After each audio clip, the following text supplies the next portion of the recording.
L'événement ne vous a certainement pas échappé. Le 20 janvier dernier, au port de Douala, est sorti un camion médicalisé. C'est en quelque sorte un dispensaire mobile qui va permettre d'offrir aux populations les plus démunies du Cameroun des soins de santé de qualité. C'est l'action, c'est l'œuvre d'une association médicale, Association Espoir Santé Afrique. En politique, nous avons la possibilité d'échanger avec le docteur Guy Oueladi, qui est cardiologue. Il exerce en Guadeloupe et c'est lui le président de cette association qui va donc travailler avec le ministère de la Santé publique, avec les populations camerounaises. Merci beaucoup de nous permettre d'avoir cet échange et de découvrir exactement ce que vous faites. Je m'occupe des personnes qui ont besoin des soins de pathologies cardiovasculaires. Je fais surtout la cardiologie interventionnelle, mais je me suis beaucoup impliqué ces 4 dernières années pour les projets de santé humanitaire. C'est vrai qu'en Guadeloupe, je suis très impliqué dans des projets de télémédecine. Et c'est ce en quoi j'ai fait le pas de déployer cette compétence modeste sur nos territoires. La télémédecine ne date pas d'aujourd'hui, mais il y a des choses à apporter à ce qui se fait déjà de façon plus innovante, autrement, à travers le dispositif de camion mobile connecté à la télémédecine. Ce qui nous intéresse, c'est ce camion qu'on a vu en image. Un camion, on dit c'est un dispensaire mobile connecté. C'est nouveau ce concept. Oui, déjà c'est le premier dispensaire mobile d'après les recherches qui ont été faites. Ça va être le premier camion mobile, le dispositif sanitaire de cette taille pour l'Afrique subsaharienne. C'est un camion de 12 tonnes, 5 cabinets de consultation modernes, équipés par une dépendance énergétique, c'est-à-dire un groupe électrogène, pour lequel d'ailleurs est envisagé des panneaux solaires. Il va être connecté à la télémédecine. En gros, il y a 5 cabinets de consultation. C'est un projet inclusif. Il va s'impliquer dans les dispensaires existants. On ne va pas le faire des campagnes sur le marché, sous le cocotier. Bien sûr, c'est des endroits symboliques peut-être, mais c'est apporter les soins de santé, redéployer la volonté de nos compatriotes aller à l'hôpital à partir d'un outil performant qui est un hôpital moderne équipé. En gros, le camion va faire ce que nous faisions depuis 4 ans, 6 000 personnes vues, 12 campagnes réalisées sur le Cameroun, au nord, à l'ouest, à l'est. La dernière était à Minganga, on a vu 800 patients. Et donc aujourd'hui, on va déployer le camion dans les centres de santé et surtout créer une dynamique avec les médecins locaux. Il faut savoir qu'il y a des compétences ici. Mais parfois, nos compatriotes ne vont plus à l'hôpital parce que le plateau technique est parfois un peu efficace. Et donc, du coup, le camion il est équipé avec des échographies cardiaques, des zones de consultation, des zones d'exploration qui vont aller s'implémenter dans l'hôpital avec, bien sûr, la participation du médecin de l'hôpital. Voilà, ce n'est pas un projet exclusif, c'est un projet inclusif qui s'appuie beaucoup sur cette phrase de Nelson Mandela qui est la colonne épinière de notre projet, en fait, modeste. Aucun de nous, en agissant seul, ne peut atteindre le succès. Donc, vous voyez, nous venons avec la main tendue, c'est toute une dynamique avec une nouvelle génération de la diaspora. Vous avez vu, on est accompagné par le Haut Conseil de la diaspora, les médecins de la diaspora de toutes sortes, les personnes de la société civile, des médecins, des pharmaciens, des bénévoles. Et puis, on vient s'implémenter avec les médecins locaux, des associations de médecins locaux. Donc, le camion est sorti du port le 20 janvier. Il a pris quelle direction? Alors, il est dans un entrepôt sécurisé. C'est un camion impressionnant. Voilà. Il se déploie sur ses côtés. Il y a des ventouses, ça s'ouvre sur le côté. C'est quand même un semi-remorque long. Et dans la projection, on va avoir un deuxième. C'est un dispositif qu'on va mettre en cours. Bien sûr, on a été motivé et mobilisé par le ministère de la Santé, le ministère de tutelle, qui est bien informé de ce projet, qui nous a motivés à le faire. Justement, j'allais poser la question. Très souvent, la diaspora camerounaise se plaint des lenteurs administratives, de quelques blocages, de quelques difficultés qu'elle rencontre. Vous avez réussi à porter ce projet à son terme. Oui, c'est un investissement lourd, je peux vous dire. Ça n'a pas toujours été facile. Je vous dis le contraire, ce serait vraiment... Mais on a su avoir en face de nous une écoute.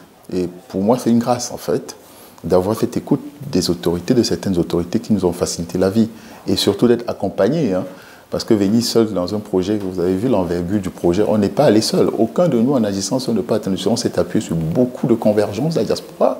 Des personnes qui ont su nous aider, à qui nous sommes allés vers, très modestement, leur dit qu'on pouvait avoir des difficultés et qui ont permis de lever les handicaps. Mais c'est vraiment, et moi, comme je dis, c'est un message personnel et j'incite, compatriotes, ce n'est pas facile.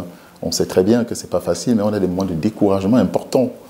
Mais cet investissement, le fait d'y croire déjà, et d'avoir en face de l'écoute, ça nous a beaucoup, j'ai envie de dire, canalisé à aller de l'avant. Il y a cette question que tout le monde se pose, les services de ce camion, de ce dispensaire mobile. Oui. Dispensaire mobile connecté, c'est l'expression que vous utilisez. Oui. Voilà. C'est pour qui doit bénéficier de ces services?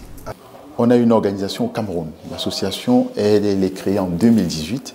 Elle a fait une douzaine de campagnes sur l'étendue du territoire national, très modestement, en douce, sans faire trop de tapage. Nous avons fait l'inverse. On a commencé par faire des actions et de communiquer seulement. Vous voyez, je suis devant vous 4 ans après. Mais ça fait depuis 10 ans que je viens au Cameroun qu'on a implémenté le projet de longue date et des réflexions. On a fait des campagnes, on a conçu un centre de santé, parce que vous parlez du camion, mais le camion, ce n'est pas une génération spontanée. Le camion est attaché à un centre de santé pluridisciplinaire qui est fini aujourd'hui, il y a ça, un dispensaire mère et enfant, et qui est attaché à un cercle vertueux. Il faut bien que le centre de santé génère des financements pour faire mobiliser le dispensaire mobile. Ce que nous avons fait en faisant une douzaine de campagnes, en mobilisant les médecins. Aujourd'hui, on va apporter un outil plus performant qu'un hôpital pour aller faire des campagnes que nous faisions déjà. Donc, c'est pas du tout, il n'y a pas de génération spontanée avec le camion. Et à ça va s'associer le dispositif de télémédecine, qui est connu, hein, plus ou moins, mais qu'on va adapter par rapport à nos régions d'enclavement sanitaire. La télémédecine, vous savez, pour faire la télémédecine, il faut une connexion au réseau. On s'est appuyé sur des tablettes avec des puces téléphoniques. Il faut la dépendance énergétique. On s'est appuyé avec des outils, avec des piles, batteries. On a un groupe électrogène générateur embarqué sur le camion. Voilà, c'est ça la particularité.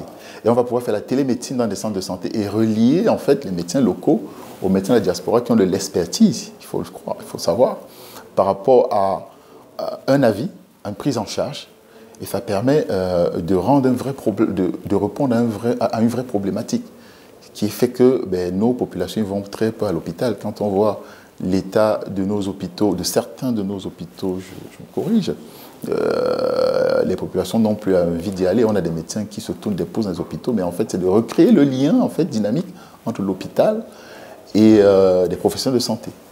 C'est vrai, vous dites qu'il y a un groupe électrogène. Est-ce que vous êtes assuré que la maintenance sera bonne, de sorte que l'équipement soit toujours entretenu, puisse servir aux populations telles qu'on l'a souhaité? Oui, bien sûr, puisque c'est un cercle vertueux. On a eu un prix de l'innovation par rapport à ce projet. On a un centre de santé qui est fini aujourd'hui avec l'aide de la coopération internationale de la diaspora. Elle va générer des financements qui vont aller inonder le fonctionnement du camion. C'est un camion qui nécessite d'être entretenu, qui peut tomber en panne, il faut mettre du carburant. Aujourd'hui, on déplaçait les médecins, on payait, l'association paye la mobilité des médecins, paye la prise en charge, la mobilité et les soins qu'on donne, puisqu'après, il faut référer les patients au centre de santé. Aujourd'hui, le camion est équipé d'un échographe ultra moderne, plusieurs sons, on peut faire de la cardiologie, du vasculaire, du périphérique. On va faire un petit laboratoire. Il faut savoir que les gens en campagne, une maman anémie dans une campagne en bourse, on n'a pas de moyen de le faire. Au moins faire une campagne et le rediriger dans son hôpital. C'est pour ça que le projet il est inclusif. On ne fait pas la campagne sur un cocotier, on le fait dans un hôpital existant. Et après, on garde le lien avec le médecin de cet environnement parce qu'après, dans les et c'est là où le projet est très intéressant, on va mettre en place des projets de télémédecine dans ces centres de santé où nous irons faire nos campagnes.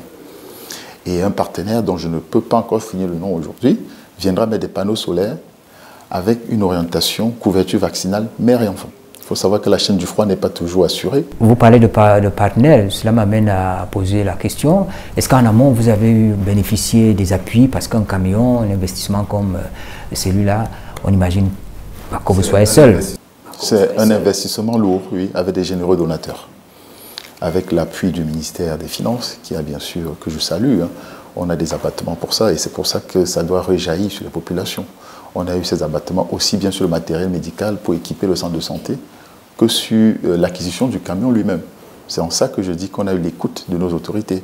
On en demande encore plus, hein, bien sûr, puisque le centre de santé aujourd'hui manque de dépendance énergétique, il faut des moyens, il faut déployer d'énormes moyens.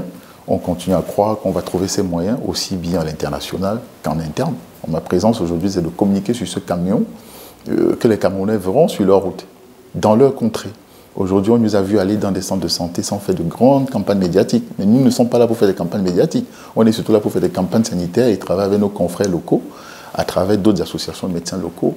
Il y a des compétences ici, il faut savoir, hein, des compétences importantes. Mais souvent, c'est le plateau qui fait défaut. Question pratique. Il y a un centre de santé à Nguelmendouga qui vous regarde, qui découvre justement qu'il y a cet équipement. Il sollicite vos services. Comment ça peut se faire? On s'organise, on demande une autorisation, on rentre en contact avec le médecin de Nguelmendouga puisqu'il est au cœur de la prise en charge des patients de Nguelmendouga. Déjà, aucun de nous en agissant seul ne peut atteindre le succès. Il a intégré la disposition. On prend du temps de poser la problématique de ce médecin au sein de Nguelmendouga. Est-ce que c'est de l'hypertension? Est-ce que c'est du diabète? Est-ce que c'est tout ce qui est maladie métabolique, j'ai envie de dire? Est-ce qu'il y a beaucoup de patients demandeurs de soins dentaires, par exemple? Et par rapport à sa demande, on oriente le déplacement du camion avec des spécialistes fléchés à cette demande. D'abord, le côté inclusif du projet. On ne vient pas juste faire la campagne pour paraître comme les plus beaux. Hein. On n'a pas inventé la roue, c'est ce qui se fait déjà. Sauf que là, on implique directement le médecin du centre de santé. Il se fait dans un centre de santé.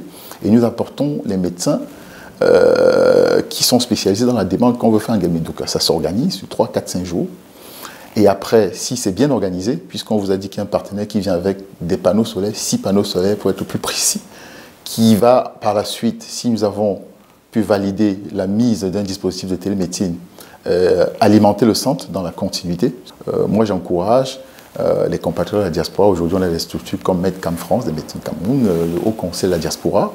Il y a des structures qui nous accompagnent, franchement, qui, deux fois, contre toute attente, on a de très très belles surprises. Alors, ce fut le cas pour l'association Espoir Santé Afrique. Et moi, je pense que j'encourage cette démarche, puisqu'on le fait, très souvent, il y a plusieurs démarches. Hein. Nous, c'est une démarche vraiment, on fait impliquer. On ne fait pas pour gagner de l'argent. Souvent, c'est un frein. On pense qu'on vient faire la concurrence sur nos territoires, mais c'est un engagement personnel. Moi, je me suis engagé personnellement à ce projet et je peux comprendre cette console de la diaspora. Ce n'est pas facile. On a des contraintes administratives, on a des gens, parfois des incompréhensions. Vraiment, on se pose la question, pourquoi on vient là? Mais en fin de compte, on se rend compte que bon, on a nos parents ici, on a envie de faire quelque chose, mais il ne faut pas penser qu'on arrive comme des messies, parce qu'il y a des gens qui ont la compétence. Il ne faut pas arriver en pensant qu'on est le messie qu'on est attendu. C'est vraiment le message que j'ai envie de dire, parce que souvent, quand on arrive comme le messie, quand on est attendu, on est très souvent déçu. Hein. Un exemple d'une diaspora qui participe au développement du Cameroun, l'exemple de l'association Espoir Santé Afrique, c'était le promoteur de cette association qui était l'invité de Politics ce matin. Mesdames, Messieurs, merci de nous avoir suivis et bonne suite des programmes sur la CRTV.